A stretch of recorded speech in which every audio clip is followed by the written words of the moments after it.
I recently purchased some of these Hornady HIT indicators for use shooting at metal gongs at long range. I wanted to know if they worked, if you could see them at long distance during bright daylight, and how robust they were. Being at the business end of a target, sooner or later you're going to shoot one of these. Would the HIT indicator survive being hit by a 50 cal bullet? A 750 gram projectile being fired out of a Steyr HS50 BMG packs a pretty mean punch even at 1.5 kilometres. So would the HIT indicator survive? To find out the answer to those questions and more, keep watching.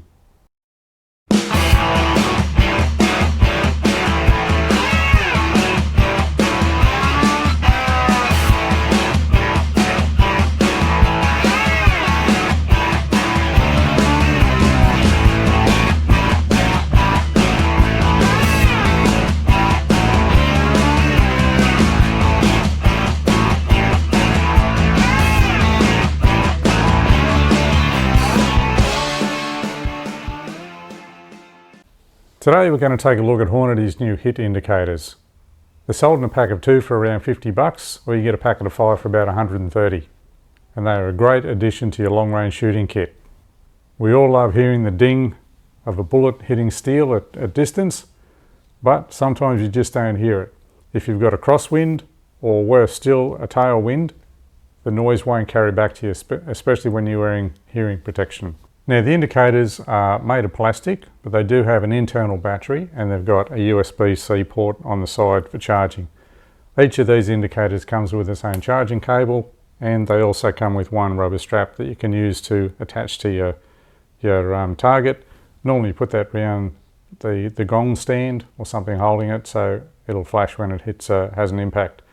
Inside there is quite a sensitive accelerometer, so when you turn the thing on, it doesn't take much, bit of an impact, and that will just flash. When it does flash, it flashes Morse code for HIT, hence the name, HIT indicator.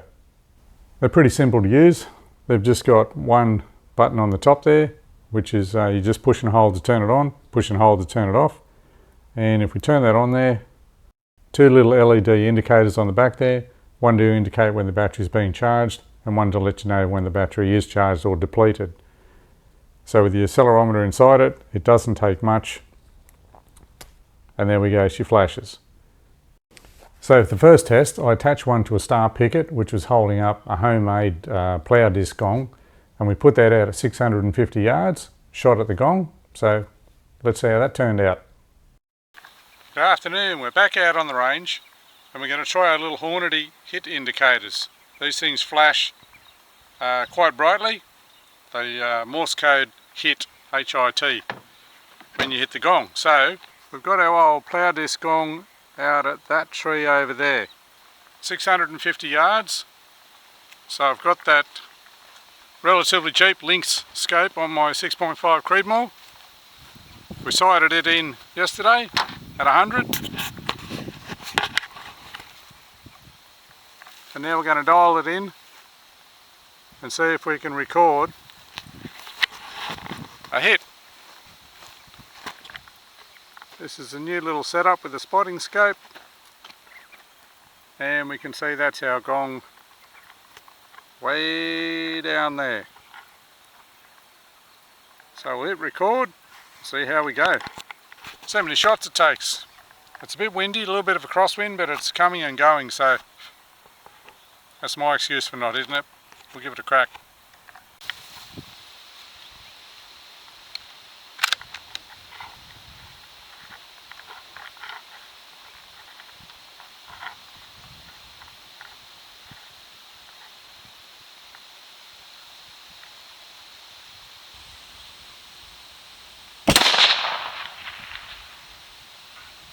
That's a hit.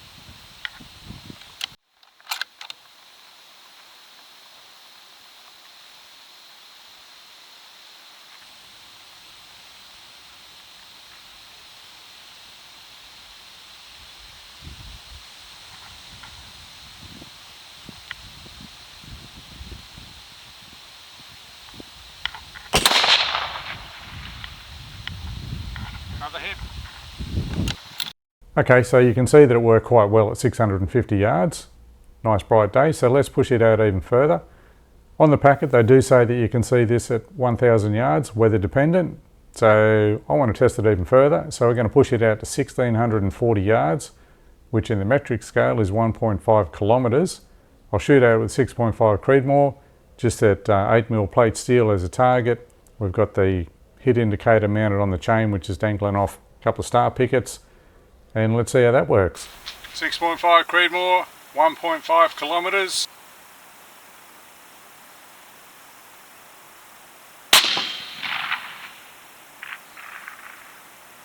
That's a hit!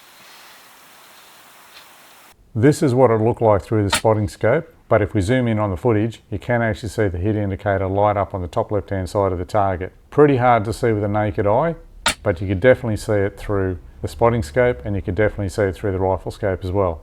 So happy with that. Now we actually left these HIT indicators on the targets overnight accidentally, and they were still turned on. So I imagine that the power drain on the battery is very minimal when it's just in sleep mode waiting for a hit, and the LEDs are what's really going to chew up the battery. So considering not much happened during the night, over 2 days, we shot for 2.5 days, never needed charging, and they were nowhere near going flat, so that's a plus. A 6.5 Creedmoor is not a small cartridge, so let's look at it beside a beer can. Now for comparison, let's check out the 50 BMG. Now that's one hell of a bullet. 50 BMG, 1.5 kilometres, it's windy.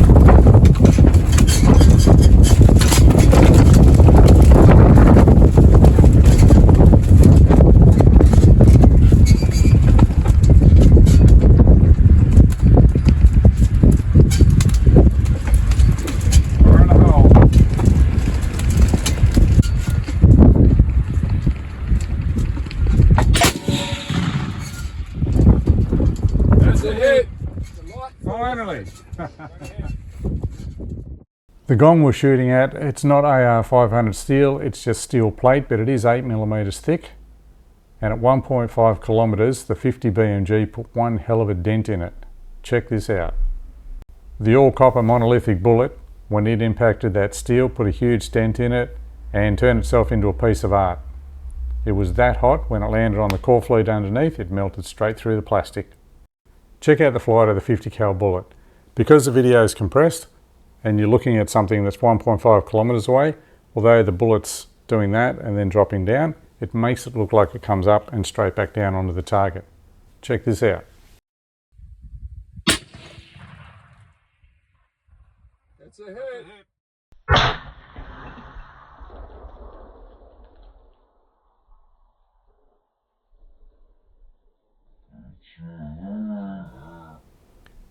Now, as you've seen from the footage, the recoil from that 50 BMG gives you a fair punch in the shoulder and the rifle comes off target. However, the bullet flight at 1.5 kilometres is about 3.6 seconds. So even after you pull the trigger, get your shoulder back in position, you can still got time to line that gun back up, look through the scope, and even the shooter gets to see the impact and of course the HIT indicator. However, the HIT indicator exited the scene once the bullet hit the target. A piece of copper must have dislodged, shot out sideways, and impacted the poor old HIT indicator. So, are these HIT indicators strong enough to take a 50 cal projectile? Absolutely not, but then again, they're not designed to. Over the 2.5 days of long range shooting, we actually destroyed 2 of these things, but when you weigh it all up, pretty good value, at 25 bucks each. Okay, we destroyed $50 worth of indicators, however, each bullet from that 50 BMG is 20 bucks Australian, so all things considered, good value, good job, just try and keep me out of the way of the bullets. So in conclusion, I'd say these are really good value and definitely something you want to have in your long range shooting kit. We were really impressed with them. They're nice and bright, you can see these things up to some pretty impressive distances, but just be prepared, sooner or later you're going to hit one with either a bullet or some shrapnel and take it out. They had a nice visual touch to your shooting experience, so go and get yourself a set.